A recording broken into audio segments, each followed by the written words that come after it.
looks like over 60 of you who've joined the meeting this afternoon. So we're really excited to share with you this 90% update on the Blueprint Columbus plan coming to Hilltop 1. Tonight will be an opportunity to get an update as we close out the design phase of the project and start to look toward the construction blueprint in your area. We'll have our team to overview where we are. We'll give you updates since the last time we convened at the 60% mark in terms of design, and then we'll move into a period of Q&A where you can actually ask any questions relative to the project and the overall schedule and implementation process. From there, we are always available via chat or after today via all of the Blueprint outlets for reaching out and having specific or individual questions answered along the way. So let me just say welcome to you from the Blueprint team and look forward to engaging with you this afternoon. Next slide.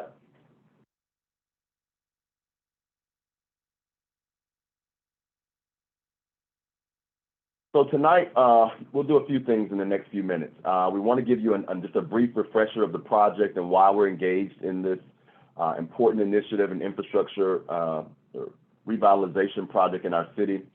Blueprint, as you know, is moving to many of the older areas of the city, and Hilltop 1 is on the horizon for implementation. So we'll talk about the project overall, and we'll move into green infrastructure and what the first phase of the project will be, the installation of that green infrastructure.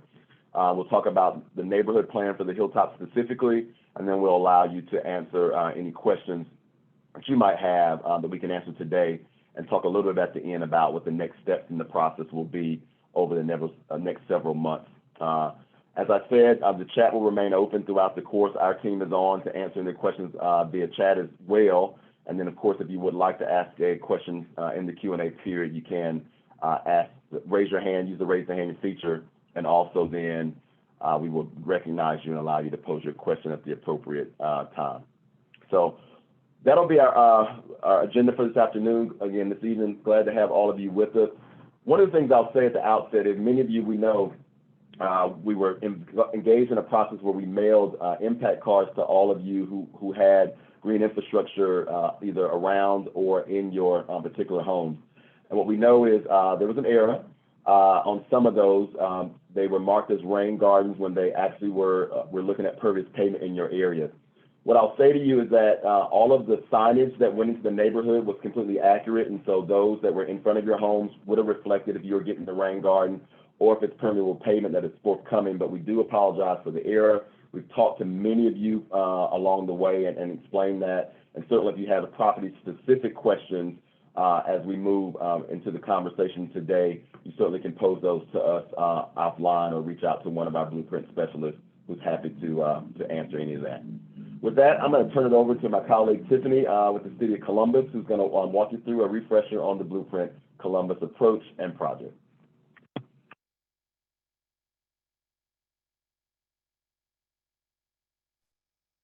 All right, thank you, Mo. And hello again, everyone. I'm Tiffany Kahn. I work for the City of Columbus as part of the Blueprint Outreach team. I just want to go through quickly to remind you what Blueprint is and what we're setting out to do. And I do appreciate you joining the call. I think this is a record number of people on our virtual meeting, so appreciate you taking your time this evening to join us. Next, oh, I got it, okay. So we'll watch a video here just to see what's actually happening in Columbus. When it rains, the rainwater, is it working? Oh. Okay, we're waiting for the video to load.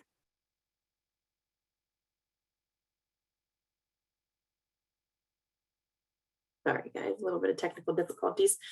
I'll speak through it just in case it starts going, then it'll go on a loop. So what's happening is the rainwater in Columbus is, as usual, seeping through the ground. But because our infrastructure is a little older, tree roots have caused holes and cracks.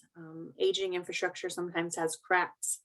And what's happening is the rainwater is infiltrating into the sanitary sewer system. And this is causing the system to be overloaded. And a system that's not supposed to have both rainwater and sanitary water in it is causing an overflow. So the overflow goes up and out into our lakes, rivers, and streams, or backs up into our basement. So that's our problem that we're trying to fix, is to solve the sanitary sewer overflow issue in our neighborhoods. So next slide, please.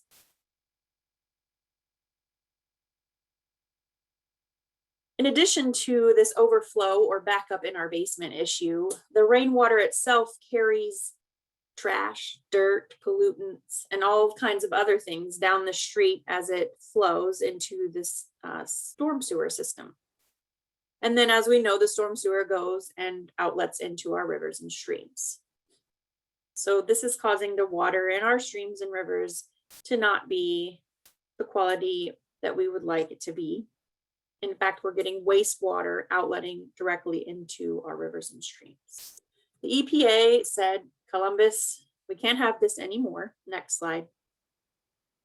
And so our solution to the problem is Blueprint Columbus.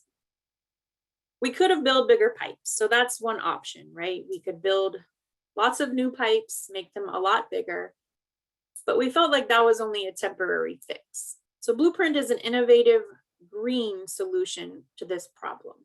And we want to create opportunities to actually improve the stormwater discharging into our rivers and streams. And how we're doing this is our project focuses on routing the water away from our houses where it collects around the foundation. So we don't want that. We want to push it out to the street. And then in the street, we want to direct it towards the storm sewer where it's supposed to go, and then towards the green infrastructure whenever possible, so that the water is cleaned before it even gets to the storm sewer and then out to the river. What this does is improves the river's water quality, improves our neighborhoods, and also the local economy, because the designers, the contractors, the maintenance team, they're all from the Ohio area or surrounding. So it boosts the local economy by creating jobs here. Next slide, please. Blueprint is in 21 different project areas, or will be over the next 30 years. So we've started up in Clintonville 1, if you can see up there at the top, and we're finishing up there. We moved on to North Linden 1, and we started this summer, we broke ground, and then now we're moving on to the Hilltop. So over the next 30 years, we'll be all through these neighborhoods. And what they all have in common is that they have a separate storm sewer system and sanitary sewer system. So that's why you don't see any Blueprint neighborhoods downtown or in the University District areas there in the middle, because they have a combined sewer system. But all these other neighborhoods have been designated as contributing to the issue of sanitary sewer overflows into the river. And that is why Blueprint is in these neighborhoods. Next slide, please. The 4 pillars of our project are lateral lining, roof water redirection, sump pumps, and green infrastructure. And we're going to go into more detail in each one of these. Next slide, please.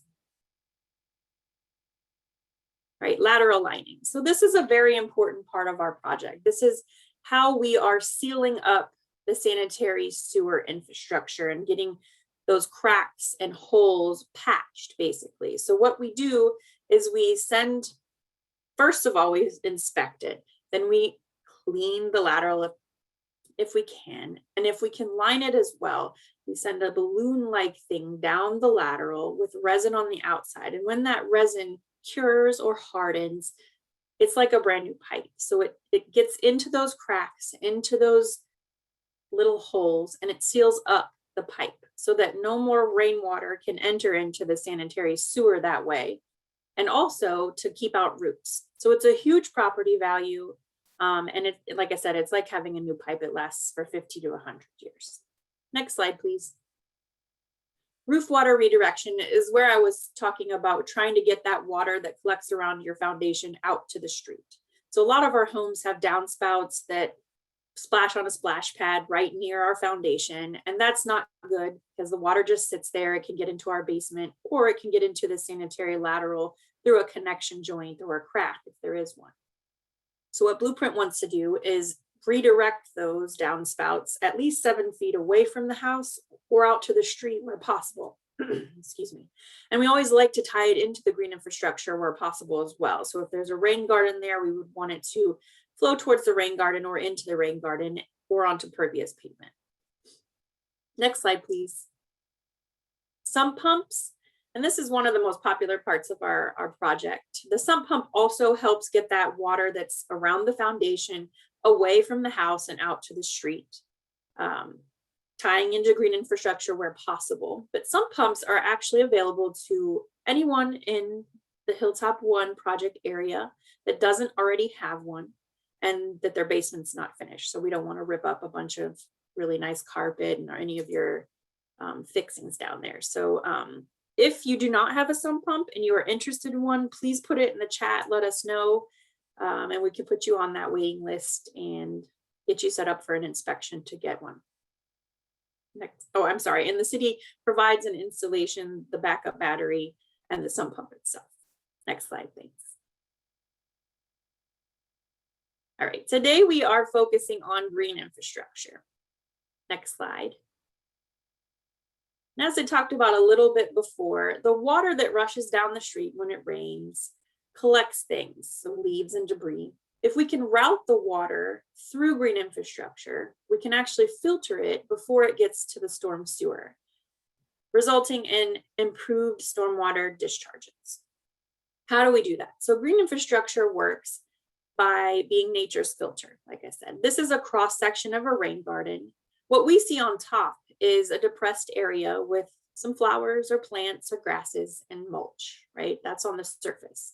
These flowers are pretty special though, because they're chosen, and plants, they're chosen because one, they're native, so we like to use native plants, but also they can withstand drought or flood, so pretty intense conditions. And underneath them is where it gets kind of fun. So underneath we have different layers, one being an engineered biossoil, which is a mix of sand and soil, and then different sized stones underneath. And what makes our rain gardens the most special is that they all have an underdrain. So at the bottom, there's a perforated pipe that collects that water as it filters down through, and then it will be taken out to the storm sewer cleaner as a result. Next slide, please. Pervious pavement is our other green infrastructure tool. It works a lot like a rain garden as far as filtering the storm water. But on the top, we have pervious concrete pavers. So they look like brick, but they are not brick. They are actually installed, it's really cool to watch, in pallets, and in between their little joints are chips or sand or little tiny stones. And what that does is allow the water on the street to soak through the pervious pavement and then down through layer after layer of different sized stones, all the way down to an underdrain as well. So you can't see the underdrain in the picture, but there's also one under a permeable pavement street. And we have installed these. You can go to Clintonville and check them out already installed on East Dominion. It is a very intense process for as far as construction, but the end result is really beautiful. So definitely take a ride and see what it looks like. Some of the benefits are it does offer traffic calming. Like I said, it filters and cleans the stormwater like green infrastructure does. It reduces the street flooding because the water has somewhere to go. And even in the snow, it allows the snow melt to also seep down in the winter. And it requires less maintenance than the asphalt roads would. Next slide, please. The best part of it is the city is responsible for all the maintenance. So the residents are not responsible to maintain the grasses, the flowers, the plants, anything in the rain garden or the permeable pavement streets. So this rain gardens and pervious pavement are part of the storm sewer system and will be maintained by the city indefinitely. Maintenance includes things like weeding, taking out the trash, caring for the plants or replacing them if they die, adding more mulch if necessary, and checking the under drains. And we do that, right now we're doing it about monthly. If you see something and you need it to be addressed more than monthly, then you just call us and we get out there and try to address whatever the issue is. And then you'll also see in the bottom right-hand corner is we have special trucks that clean the pervious pavement and re-chip it when necessary. Next slide, please. And that is a little synopsis of what is Blueprint. I'm going to turn it over to Jeremy Colley, the project lead for Hilltop 1, and he is going to give you a project overview. Jeremy? Just 1 second, Jeremy. Let me unmute you.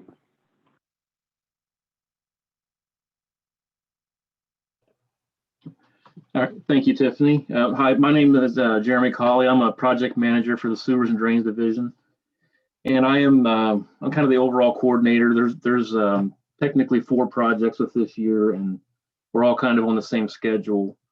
2 of those projects are in the Hilltop, so I'm managing one of them, and Jehan, who will speak in a few minutes, she's managing the other. But yeah, we can go to the next slide, and we can kind of go through. So this is the overall boundary of both projects.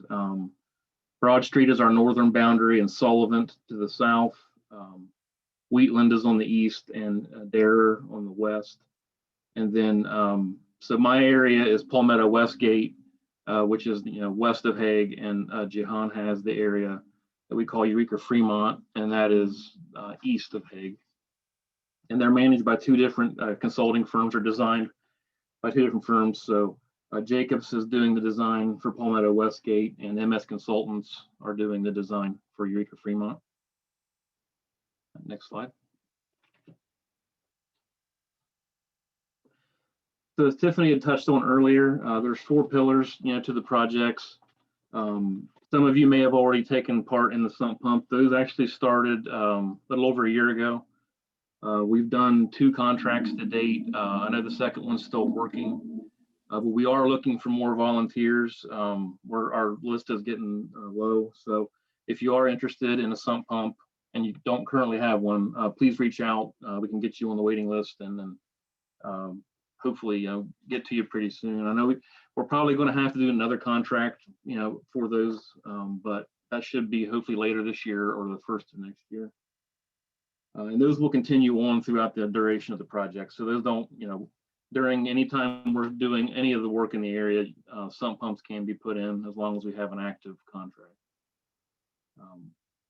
After those, the next step of construction will be the green infrastructure.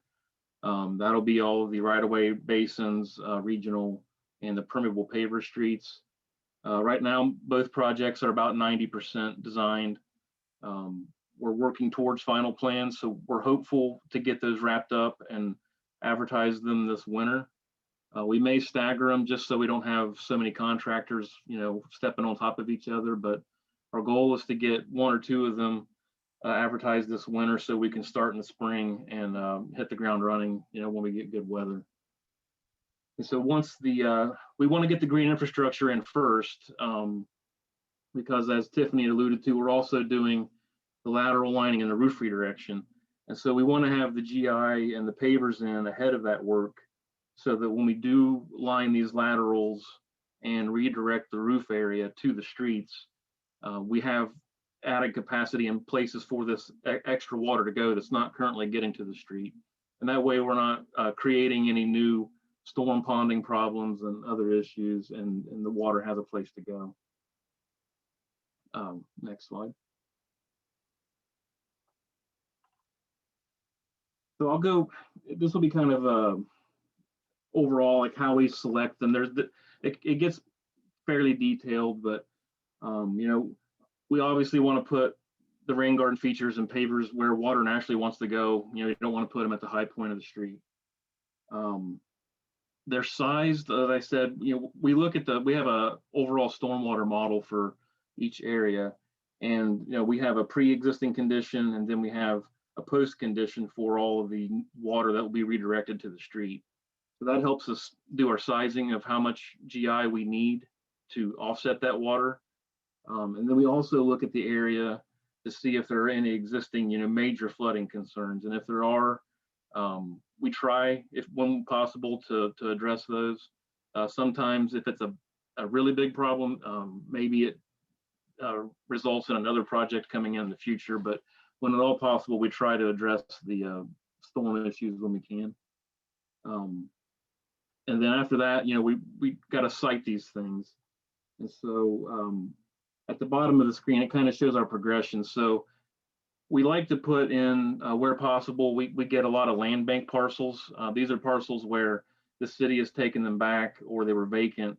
And, you know, so those areas are pretty open, and when you can put in a larger feature, you can get a lot more water in it and treat a lot more water, and it's more economical from a construction standpoint as well. So when at all possible, we try to utilize all of those vacant parcels that the city has. And then, you know, if possible, also we look at parks. You know, we work with rec and parks and the people who are involved with the community groups, and when we can, you know, we try to put features inside parks because they can also be a learning feature. You know, teach people about rain gardens and how good they are for the area. And then after that, you know, we start looking at the streets themselves. All of the work we do is in the right of way. We don't put anything on private property. So we start looking at, you know, where can we site these features behind the curb, so we're not, you know, narrowing up the streets. That's our first right of way look. And after that, then if we still need more, you know, we start looking at streets that the pavers make sense on. They are a little more intense during construction, but the leave behind is really nice, and they allow us to treat a lot of water and store it. So, and then the last option we look at are bump outs. You know, we've gone through a few of these, and the bump out features are kind of our last ditch effort. We try to avoid them when we can because they can create sometimes parking issues, but they sometimes do create a traffic calming effect as well. So we've had that actually work in our favor in a few places where people drove down the streets a little quick. And if you have these bump outs placed strategically, you can slow them down a little. And while we're also doing that, we're also looking at you know, slopes on the sides of the streets. We don't want to cut off access from like your front of your home to the street. So we try to maintain at least a 20-foot wide walking out path in front of the home, enough area for at least one 20-foot parking space, things like that. So we're taking all that into consideration when we site these, and as well as all the private utilities. You know, there's, you know, on the surface, it doesn't look like there's a whole lot, but you know, in a lot of these right-of-way areas, you get underground communication lines, gas mains, electrical. So a lot of times we have to, you know, skip certain areas because there might be a lot of utilities in that region. And next slide. So now I'll hand it off to Jahan. She'll kind of go through her project area and where things are with theirs.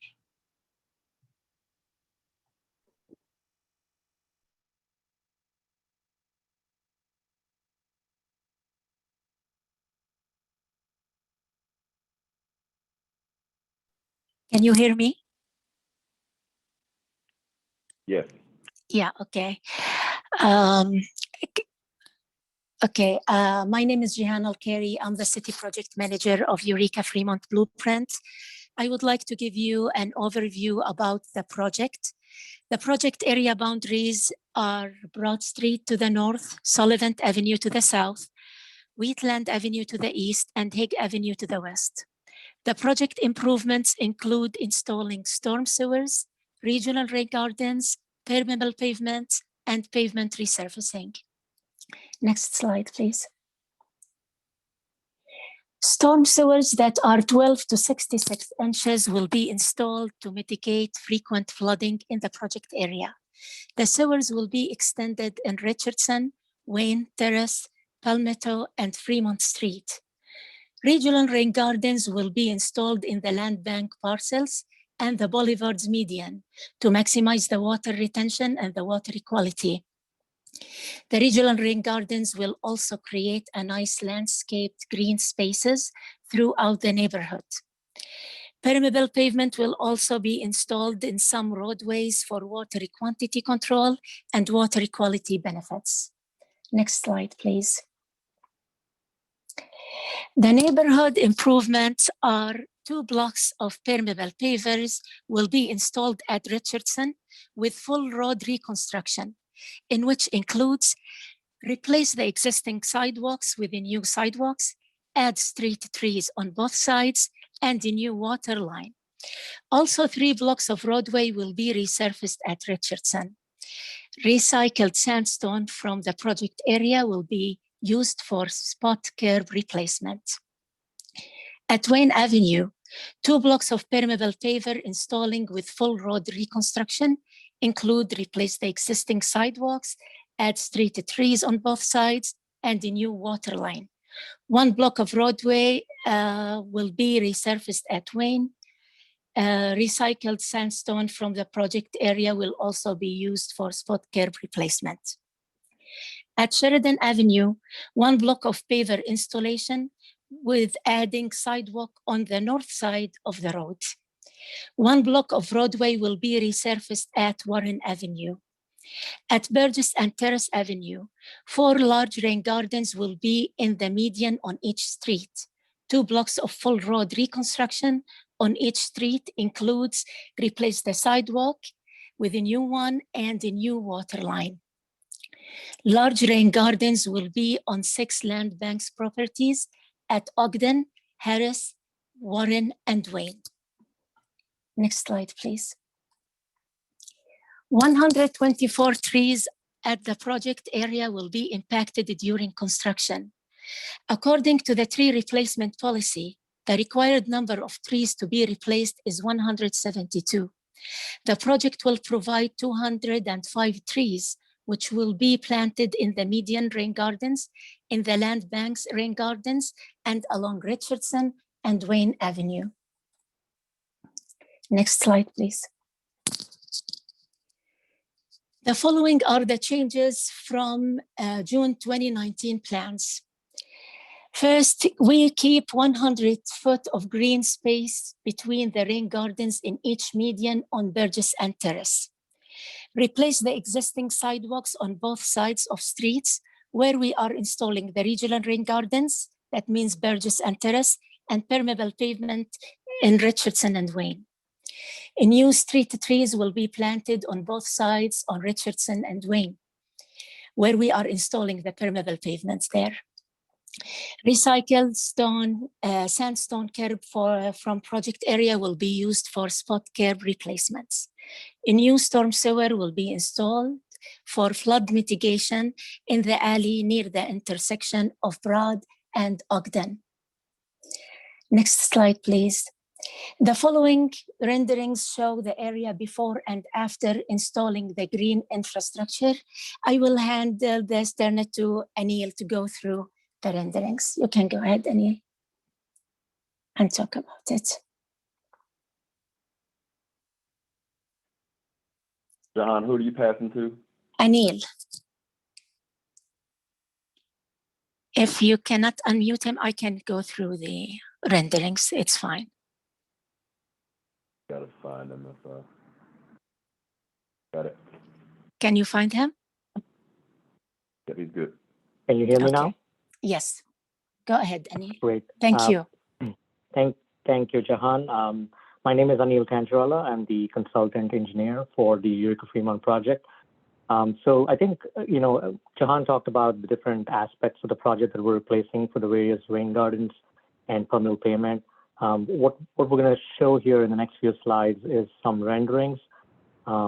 Pictures worth 1,000 words. So this is actually going to show you how the project or the permeable pavement and some of the aspects of the project are going to look like. This is an example on this slide where we have a permeable pavement street on Richardson Avenue. What you see on the right is the before picture, and what you see as a bigger picture there is actually a rendering of how it's going to look like once we finish construction. So in this case, we're on Richardson Avenue. We have permeable pavement. We're replacing the curb, the sidewalks, and new trees are being planted, like Jahan mentioned earlier. Can I go to the next slide, please?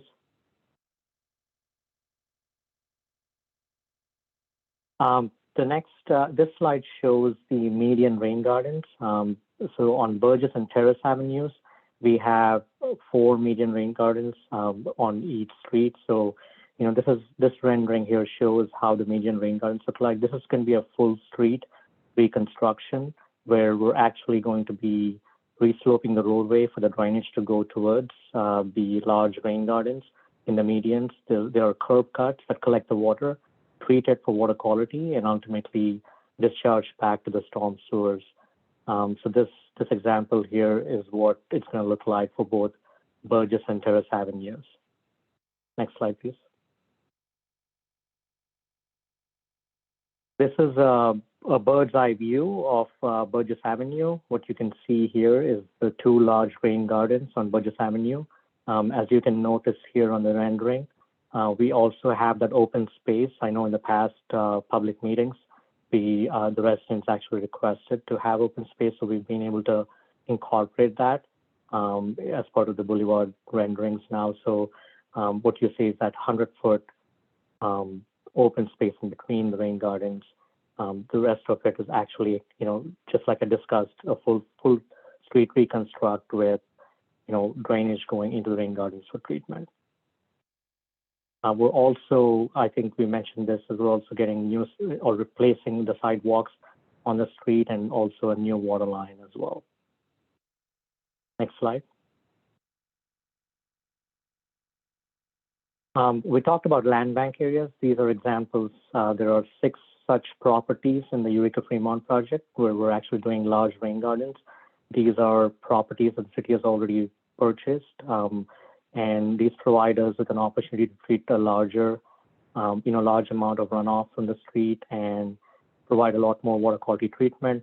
So we're able to utilize this land effectively for water quality. A lot of native plants are being planted here, as well as trees. We're replacing a lot more trees in the land bank areas as well, in addition to the other areas. So this rendering here shows how it looks, how the land bank green infrastructure or rain gardens are going to look like. Next slide. I think this is going back to Jeremy, the Palmetto Westgate.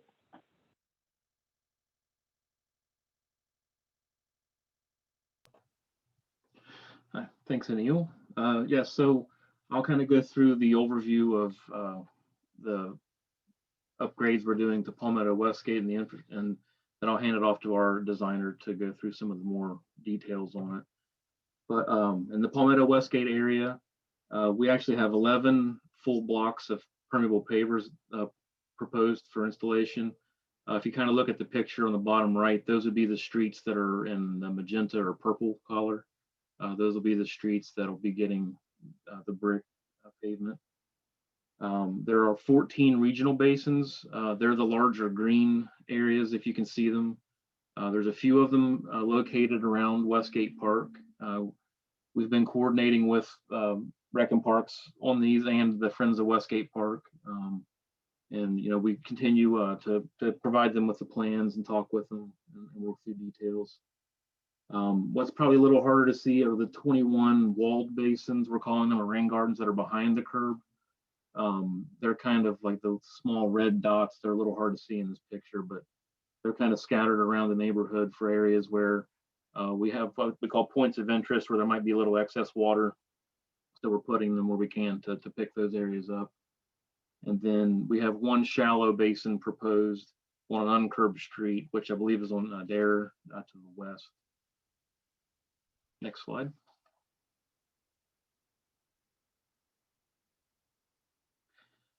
So as I did in the last one, we're showing a few renderings, and in this case, this is a picture of a rain garden we built in Clintonville on a regional area. One thing I didn't mention in the last slide was we also were looking at a lot of the traffic islands. One of the unique things about Westgate is that they have these grass tree islands or traffic islands. And so in the bottom right picture, you can see that's the corner of like Guernsey and Palmetto. We're proposing to put a rain garden in the center of that and redirect the storm sewers to it and treat the runoff there and slow it down before it's sent to the river. Next slide. These are examples of our walled rain gardens and our shallow for uncurbed streets. The picture on the upper left, those are that is one that was installed in Clintonville. They were very well received.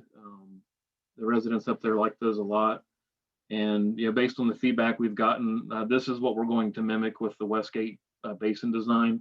The rocks are an engineered material. It looks almost like a cut sandstone, but it is an engineered material, and they're locked together. so they're strong and can stand up. And then we slope the edges in, so that we don't have 4 walls all the way around, and you have a more gradual slope down and in. And then at the one on the bottom right, that is what we'll be installing where there aren't curbs, because they're already kind of lower, and we don't have to cut down, to get the water in. What we don't have pictured, we have one rain garden that will be immediately behind the curb.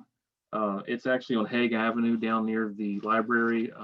It's in a no parking zone, so it doesn't affect any street parking. And it'll kind of be on the corner right there with, I think it's Roland Sunker Drive. So it'll kind of add to what they've done there.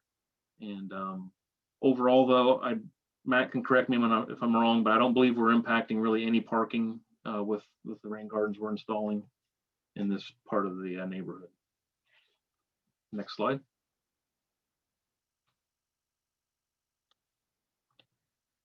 So as I said in the earlier slides, we are doing 11 blocks of permeable pavers. This is a picture of what was installed on Dominion Avenue in Clintonville. It'll be the same bricks, curb design, everything on our areas. As part of the paver installations, we are required to put sidewalk in on at least one side of the street. And we also, due to the age of the water mains in this area, they were proposed for replacement several years out, but because we're coming in now and doing the roadway work, water has decided to join in. So we'll be replacing the water main and all of the services within the right of way on these streets as well. And the way we've laid them out is the water mains will be on the same side of the road as the sidewalk to minimize, the disturbance to the right of way as much as we can. Next slide. So with that, I'll hand it off to our design engineer or project manager, Matt Leach with Jacobs, and he can kind of go through what things changed from the last set of plans and where we're going.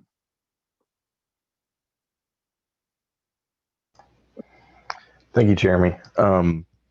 So we had last time we had a public meeting, we went over the plans that were at the 60% phase. And so we just want to update the changes that are made since that time, either through, we've gone out and done field investigations or talked to people of where there's some issues and tightened up the modeling to see if, some of the improvements we had were necessary. So the first thing that would change was we had a shallow rain garden on Darer, replaced that with a curb inlet. That was to address an issue where there was some ponding on the street there. So adding the second inlet took care of that issue there. So we removed that shallow rain garden there. The second one was a walled rain garden in Powhatan. That was removed. That we had some issues that were, we found out from talking to residents, there were some issues in the alleys there. Flooding was causing in their backyards. So we actually were able to remove the rain garden and add more storm sewer back there. We're going to add storm sewer back there to take care of the issues with the ponding back there in the alleys. The third one was we had a regional rain garden at the corner of South Algonquin, Brinker, and Wicklow roads. We were trying to build kind of like a traffic island there with a regional rain garden. And as we got more detailed in the design, there were just too many utilities to be able to make that work. So if you saw that on the last set of plans, that's no longer there. We had a shallow rain garden on Parkside that we were able to move out from in front of a residence around to a traffic island there. So now it's kind of a regional rain garden and traffic island. We had a walled rain garden Parkside that we were able to remove. And then we added some storm sewer and inlets in the alleys behind Parkside, Powell Avenue and South Sylvan Avenues. And then just we made some, due to feedback or tighten up of the model, we were able to make some design and dimension changes on some of the individual rain gardens. Next slide, please. Other impacts, seeing some comments about sidewalks. Sidewalks are going to be added on one side of the streets where we have permeable pavers. Whenever you replace a street with permeable pavers like that, a sidewalk is added. We've worked a lot on trying to choose a side of the street where we have the least amount of impacts to trees and utilities. We are replacing aging water mains where we are replacing these streets. Most of the water mains were close to 100 years old, so we're going ahead and replacing those. Because of that, the water mains will go under the sidewalks so we can get those out of the road. So they'll have a new water main below the sidewalks on those streets where we're putting those.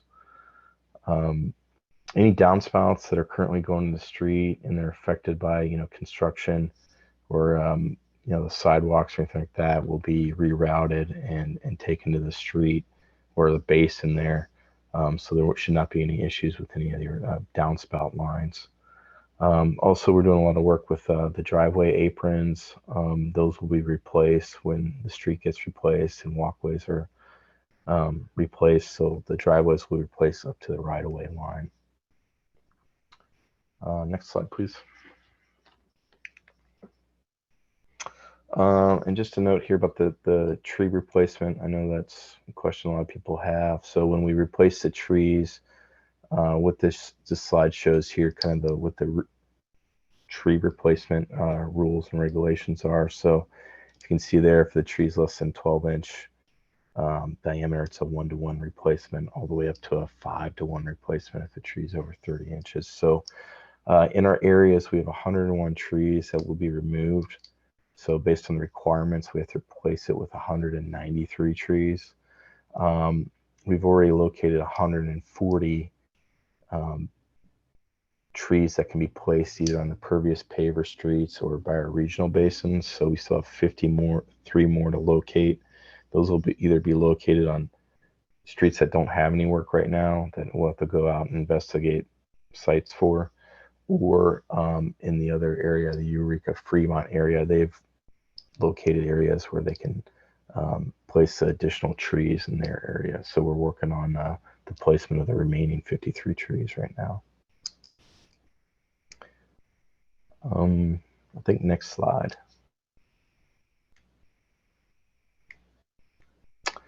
This picture here is just kind of an example. These are the size of the trees that when the city replaces the trees, these are what the trees will look like when they're replaced. I think we can go next slide, next person speaking. Okay, thank you to all the folks who provided you with the update tonight. We have quite a few questions in the chat, probably more than we're going to have the opportunity to deal with tonight, but we are keeping record of all of the questions being asked, and then we will produce a document from the meeting that answers those questions. Some of these have already been answered, so I'm going to start, guys, with the ones that I don't know that you answered during the course of the presentation from the chat, and we will continue as long as time allows from that point. I believe we have no longer than a hard stop at about 7:15, and so if we don't get to all the questions at that point, we will again follow up with the appropriate person at that time. You can also, we're going to deal with the ones in the chat first, and so let's see what we've had here. Talked about the sidewalks. Jeremy or Tiffany, I guess, if folks want detailed information about their property, certainly we can, on the outreach team, can have a conversation. But what are we recommending? Tiffany, I'll throw this to you. What are we recommending that folks do relative to getting their more specific property questions answered as a part of the process?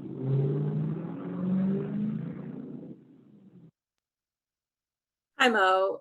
We would prefer to loop back around with residents if their concerns are with their specific property. So if the question's in the chat or if they want to send an email, either one is fine, and then we will contact the residents and answer any questions specific to the property.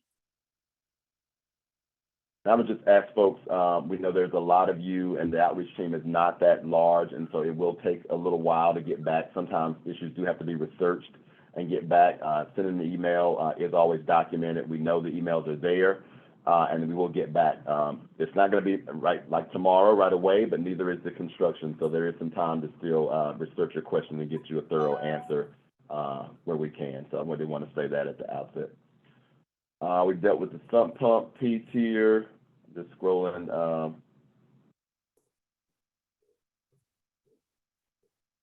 Dealt with trees.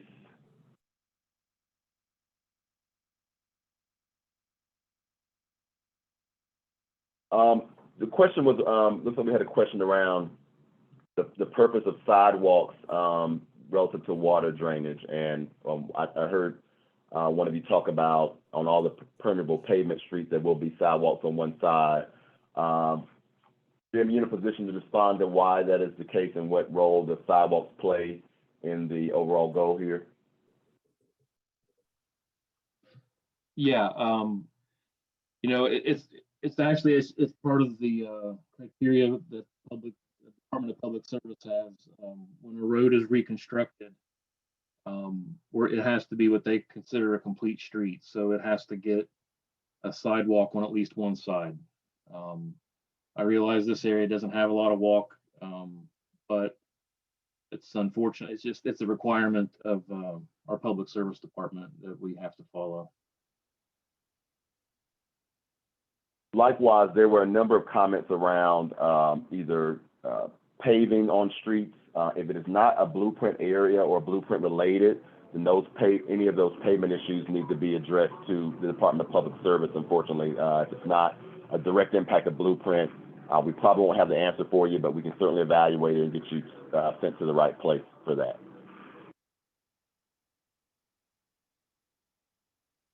Correct. We got a question, Tiffany, around what is the process for maintaining the rain gardens, and then what happens? They need to be repaired or they get vandalized. We want to talk a little bit about our process on maintenance. Sure.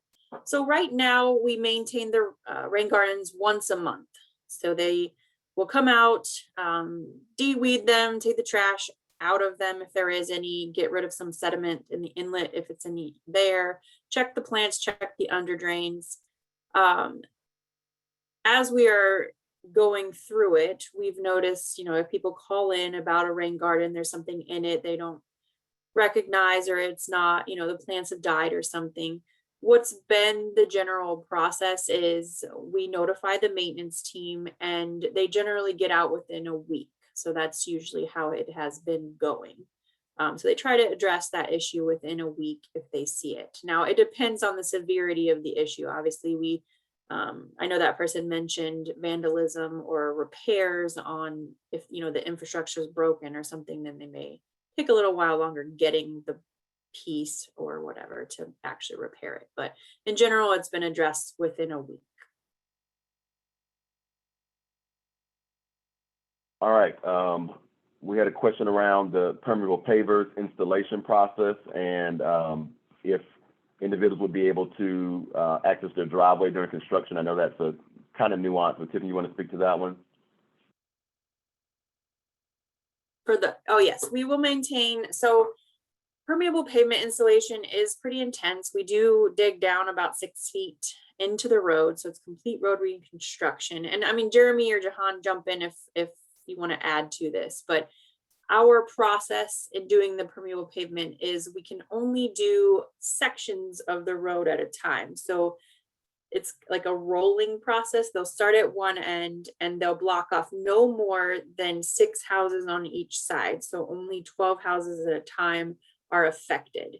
And they will, I know that Eureka Fremont has said that they were going to maintain access, like a makeshift sidewalk so that residents can get to their front doors.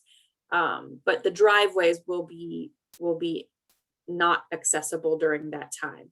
Now that's only a temporary period and it can only last 3 weeks at a time. So they may do that once, keep moving down the line, and it's possible they would have to come back and block the driveway for a little bit again, but in no situation would it be longer than 3 weeks at a time. Jahan, Jeremy, do you want to add anything to that? Yeah, I mean, the way that they did it on Dominion, there are various different layers of stone. So they have to cut it down. I don't know. It depends on where you're at, 2.5, 3 feet, and then start building it back up. The lower levels of stone you can drive on. So what they did was, they disturbed in front of 6 homes at a time, and then had ramps in and out, so you could at least park, near your home. And then once they got it closer to the surface, then they start the fine layers of stone, which you really can't drive on.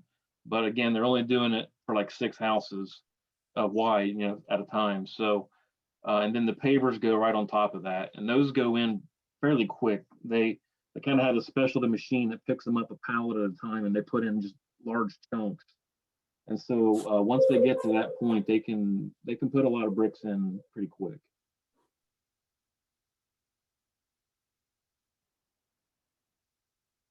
Okay. Scrolling to seeing what we haven't addressed yet.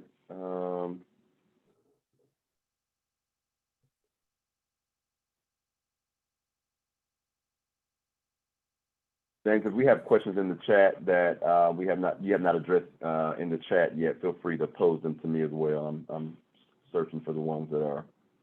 Mo, I want to bring up the Friends of the Westgate Park in the chat asked, they know that they have a meeting with Jeremy coming up, but they wanted to know, will there be detailed plans available to them and time to give feedback? So they want to avoid losing as many mature trees as possible. And I'll let Jeremy answer, but I will say that we did mark the rain gardens in Westgate, the locations of them. We spray painted the outlines of them, but obviously there's more details to be shared. Jeremy, do you have any to add to that as well? Yeah, so our most current plans just came in Monday. So if they can give me an email address or some other way, I can send them the most current plans for their review ahead of that meeting. Hey, Tiffany or Jeremy, we had a question in regards to the downspouts that are going out to the street currently. So as we see, the paving continues to get risen on the actual level. So how would that work if the downspouts have been buried by those street pavings? So in most cases, the street should be taken down a few inches. I know over the years they overlaid and kind of blocked off some of them. The paver streets, we actually kind of restore back to hopefully close to what it was originally. So all of those existing downspout leads that do go to the curb will be reconnected and hooked back in to the street.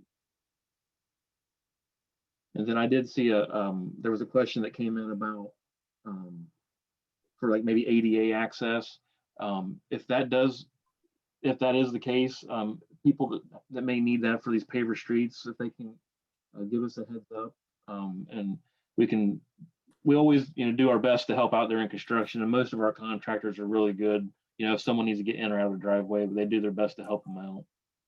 But if there are folks that do need a little more assistance for stuff like that, let us know, and we can definitely add some details or try to work with you during construction and make sure you can get in and out safely.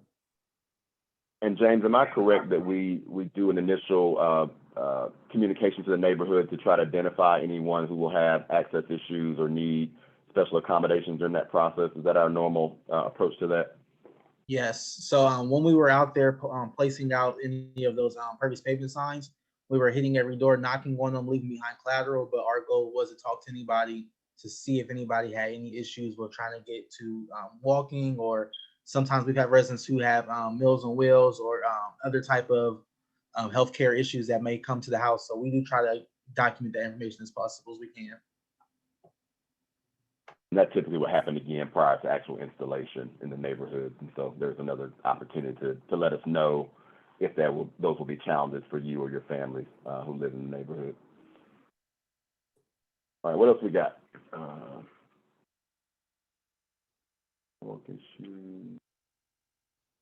But access. While you're looking, Mo, I have a question And I'll just give it to Jeremy. When do we believe that work will begin? You know, our plans just came in. It's a 1-month review, and then, you know, we've got to address any comments and put them back. Like I said, we still got to get permits and things. We're hoping to have the plans done by late fall, early winter. And then that way we can advertise for construction bids. That process, you know, we usually have it out for bids for about a month, and it takes us a couple months to get the legislation and contracts in place. So you're probably looking at, you know, spring before we would really break ground, which is actually the best case for these projects, because that gives the contractors the full construction season. They don't lose, you know, a month or two when you can't really do a whole lot during the winter. So that's our goal, is to get at least the GI stuff out by the end of this year. The pavers are a little different story. That work can happen during the winter. They may be a few months behind the rain garden installations, just because of the amount of them, and we don't want to have, you know, all the streets, you know, torn up at one time. Just kind of phase it. Just to reiterate, Jeremy, we're thinking next spring, 2022 at best for any actual construction at this point. Yeah, I mean, there's a chance it could happen a little earlier, but that would be the best estimate right now, on where the plans currently are. There was a couple questions in regards to the impact cards that were sent out that I saw. So yes, there was some miscommunication on those markings, but if there was a tree that was being removed, those were marked correctly. So if you got a postcard that said there was a tree being moved, that is still a part of the proposed plan. Yeah, for those who joined on later, we did acknowledge there was some miscommunication relative to the pervious paver streets and being marked as rain gardens. And so we certainly apologize for that and in communication. Most of you have reached out and we've been able to clarify that, but it was an error in some of those. But all the other impacts that were marked should be correct. If you do have questions specifically around any of the impacts other than the pavers, certainly reach out to the team and get some clarification there if you're not clear at this point.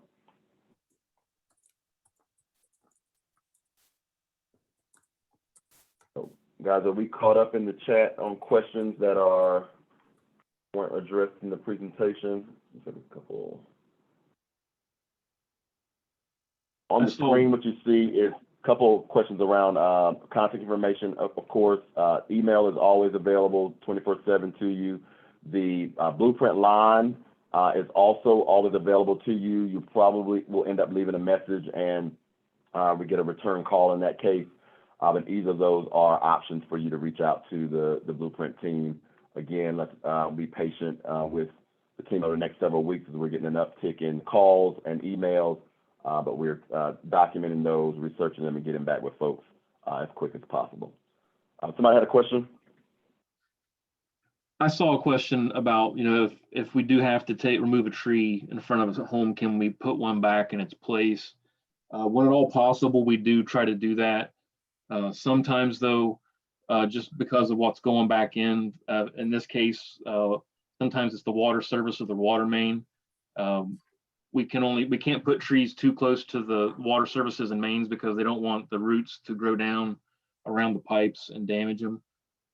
But when we can, we always try to put one back where we, you know, and so I can't guarantee it, but we will definitely look at it and see what we can do for those. Also had a question about a driveway that's concrete, and will Blueprint replace the apron, and then what material would be used to do that?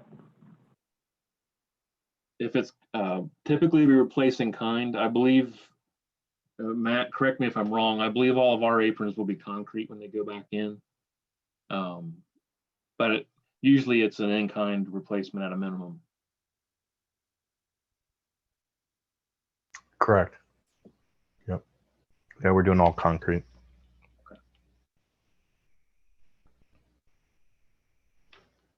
Okay.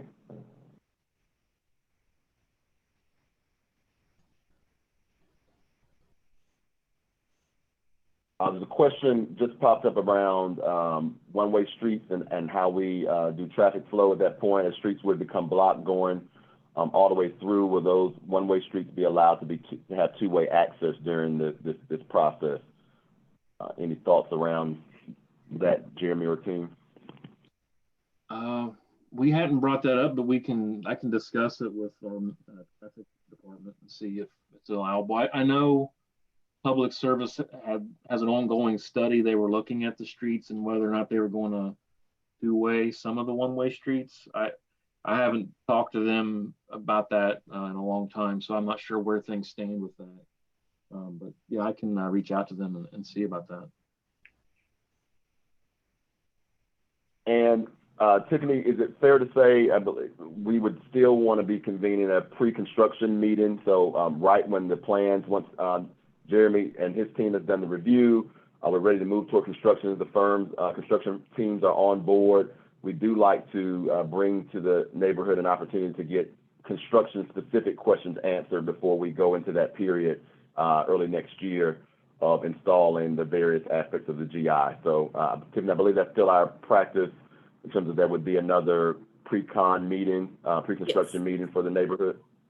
Yes, that's correct. And we have also been marking the rain gardens again right before that meeting and going out, knocking on doors and such. So, but yes, the pre-con meeting gives residents a better timeline and a little bit more of an opportunity to ask, you know, how is this going to flow? What comes first? Meet the contractor and the inspection team and things like that. So we'd be looking at, we started in the spring or summer of 22, it would be early next year, maybe end of first quarter, that we would have a pre-construction meeting.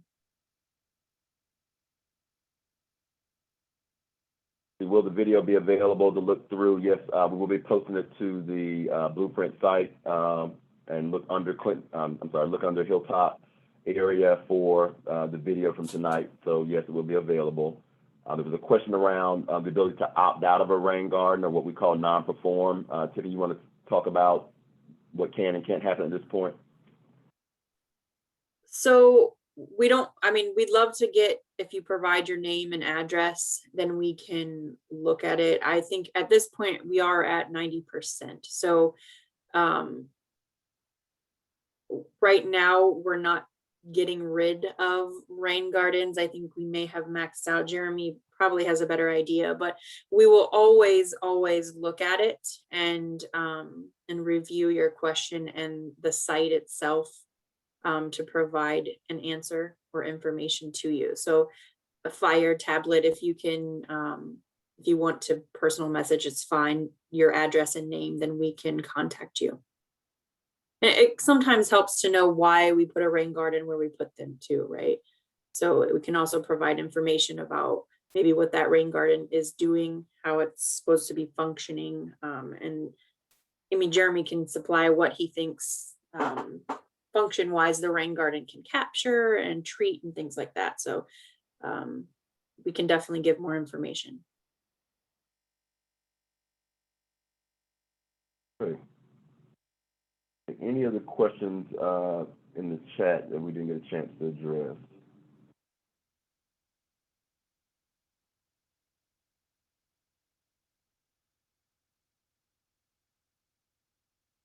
Yes, Regina, did see your comment in the chat as well in terms of outreach strategy.